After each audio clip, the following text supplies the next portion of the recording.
नमस्कार. स्वागत तुमचं द न्यूज लॉन्चर मराठीमध्ये. मी अशोक वानखेडे. आपल्याकडे निवडणुका असताना बरेच सर्व्हे येतात.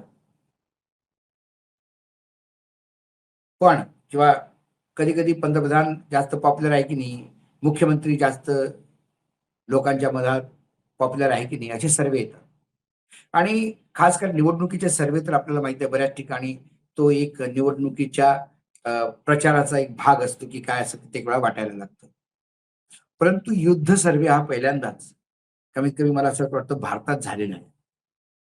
आणि एका टीव्ही चॅनलनी तो युद्ध सर्व्हे करवला आणि सी वोटर ही जी कंपनी आहे, जी सर्व्हे करण्यात फार मोठी कंपनी आहे. तिचं दिल्लीला ऑफिस आहे, दुबईला ऑफिस आहे, अमेरिकेला ऑफिस आहे. अमेरिकेच्या निवडणुकीत सुद्धा ते सर्व्हे करतात. तर त्या सी वोटरनी एक सर्व्हे केला आणि हा पहिला सर्व्हे आहे युद्ध स्थितीचा. आणि या युद्ध स्थितीच्या सर्व्हेनी अक्षरशः आपल्या 56 इंच छातीवाल्या साहेबांना जनतेने आरसा दाखवला. तुमची विदेश नीती पुढे जरी चालली असली, तरी या देशाची जनताला काय वाटतं, हे फार या सर्व्हेमध्ये समोर आलेलं आहे. सर्वात म्हणजे हा जे अमेरिका, इस्रायल, इराणचं युद्ध चालू आहे, त्यात भारताने काय करायला पाहिजे? तर 60% लोकांनी सांगितलं, की आपण तटस्थ राहायला पाहिजे. आपल्याला काही घेणं-देणं नाही युद्धातून. जेवढं दूर तेवढं चांगलं. पण एक प्रश्न असा विचारला, जर कोणाची बाजू घ्यायची वेळच आली,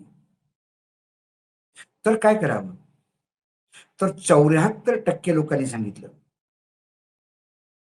नाही, आपण इराणची बाजू घेतली पाहिजे. कारण इराणने भारतावर भरपूर हे केलेलं आहे. म्हणजे काय? उपकार केलेले आहेत आणि भारताचा इराण हा फार मोठा मित्र म्हणून थांबलेला आहे. मार्चच्या पहिल्या, दुसऱ्या, तिसऱ्या, चौथ्या आठवड्यातला हे सर्व्हे आहे आणि जसं-जसं हे वाढत जातं, म्हणजे वेळ वाढत जातो, तसं अमेरिकेच्या विरुद्ध लोकं जास्त चिडलेली दिसतायत. आता काही टेबल तुमच्या समोर येतील पहा. संकट काल में भारत किस पे भरोसा करे, अमेरिका या ईरान पर? संकटाच्या वेळेला भारताने कोणावर भरोसा केला पाहिजे? अमेरिकेवर या इराणवर?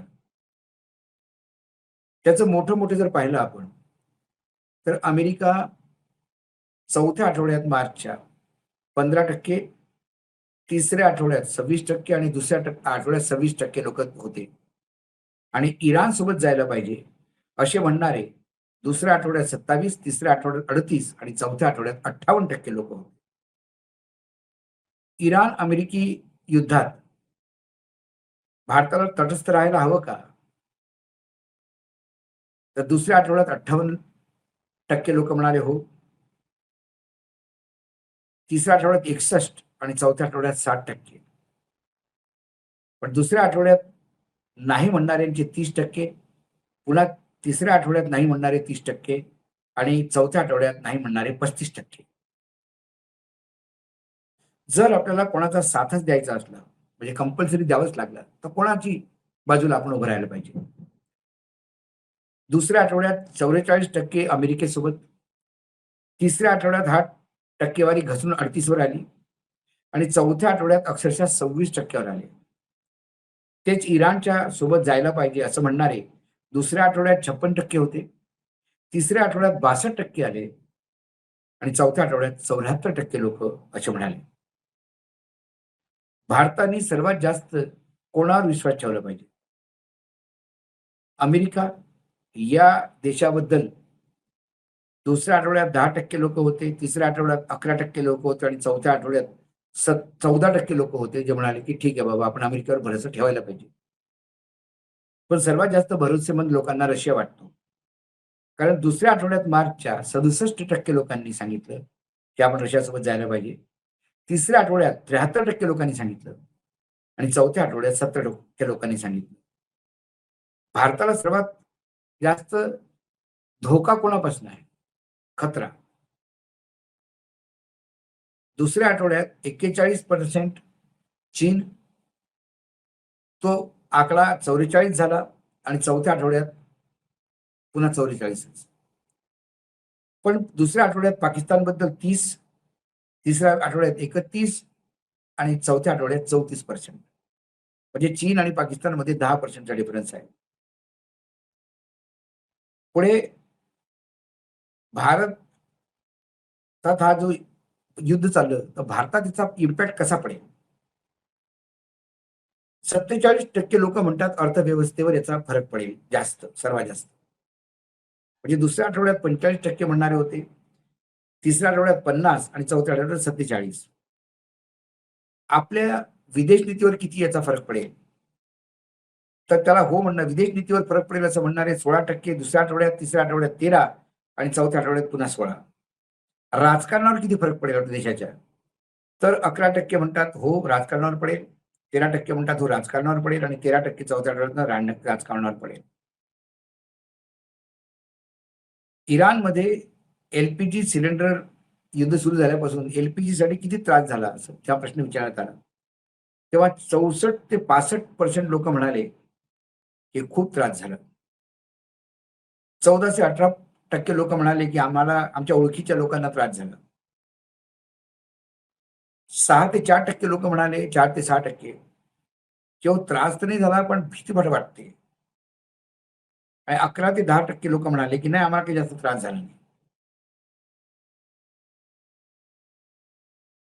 ह्या युद्धानंतर अमेरिका जगातली महाशक्ती म्हणून स्थापित राहील का? 22 ते 23% लोकांनी म्हटलं हो. आणि 50 ते 62% लोकांनी म्हटलं नाही, महाशक्ती राहणार नाही. पूर्ण जगाच्या ग्लोबल ऑर्डरमध्ये या युद्धाने काही बदलाव होतील का?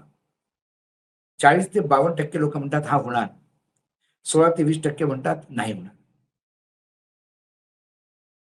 इराण युद्धामुळं तेलाची किमती वाढतील का किंवा त्याला प्रभावित होतील का? असं जेव्हा विचारलं तर 81 ते 82% लोक म्हणतात हो बिलकुल होतील. आणि 8 ते 9% म्हणतात नाही होणार. काय आपल्याला हे जो स्वयंपाकघरातला गॅस महाग होतो याची काही चिंता आहे का? 26% लोक म्हणतात चिंता नाही.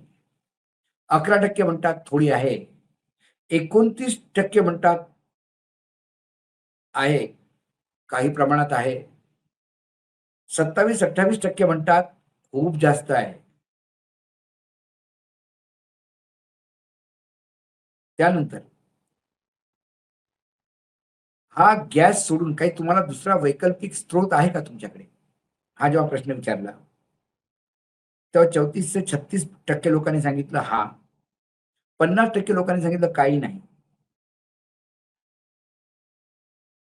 तर काही लोकांना म्हणणं होतं की तुमच्याकडे जर स्रोत नाही, तर तुम्ही काय विकत घ्याल का? 32 ते 35% लोक म्हणाले हो विकत घेऊ. 45% लोक म्हणाले नाही विकत नाही घेणार. जर अशाच किमती वाढत राहिल्या तर तुम्ही सर्वात पहिले काय कराल?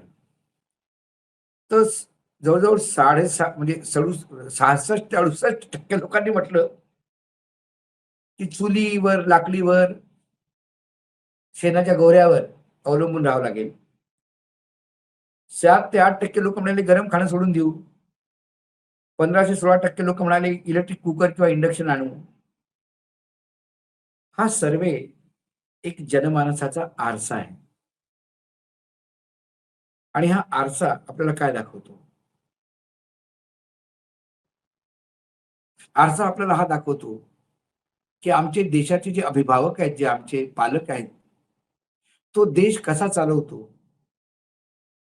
ते त्या देशातल्या लोकांना सोबत घेऊन देश चालवतात, की स्वतःच्या स्वार्थासाठी देश चालवतात? आपण का इस्रायलच्या गळ्यात पडतो आणि अमेरिकेच्या पाठीमागे गुलाम म्हणून राहतो? काय एफ-10 फाईलमध्ये असं काही आहे का? की ज्याची जी पेन ड्राईव्ह आहे, लोकं म्हणतात की नेतन्याहूकडे आहे. कारण तो एफ-10 जो होता, तो मोसादचा माणूस होता. आणि मोसादच्या एका मोठ्या अधिकाऱ्यांनी तो निवृत्त झाल्यावर ते युरोपमध्ये स्थायिक झाला. त्यांनी एका पॉडकास्टमध्ये सांगितलं, की अरे बाबा, जे अमेरिकेमध्ये फाईल आल्या 30 लाख डॉक्युमेंट, 1 लाख 85,000 फोटोग्राफ आणि 20,000 फिल्म्स, याच्यापेक्षाही खतरनाक काही फिल्म्स आणि डॉक्युमेंट एप्स्टीननी मोसादला पाठवले होते, ते आमच्याकडे, ते इस्रायलकडे आहेत. त्यामुळेच ट्रम्प या युद्धात उतरला का? त्यामुळेच आपण इस्रायल, इस्रायल करतो का? कारण सारखं ते मधुकेश्वर असो की सुब्रमण्यम स्वामी असो, ते सारखं म्हणतात काहीतरी अमेरिकेकडे आहे आपलं. त्यामुळे जनभावना काय आहे आणि सरकार काय करतं, याच्यात किती मोठी दरी आहे, हा सर्व्हे तुम्हाला सांगतो. आज न्यूज लॉन्चर मराठीवर एवढंच. पुन्हा येतो काही विषयासोबत. तुमचे नमस्कार. पाहत रहा न्यूज लॉन्चर मराठी.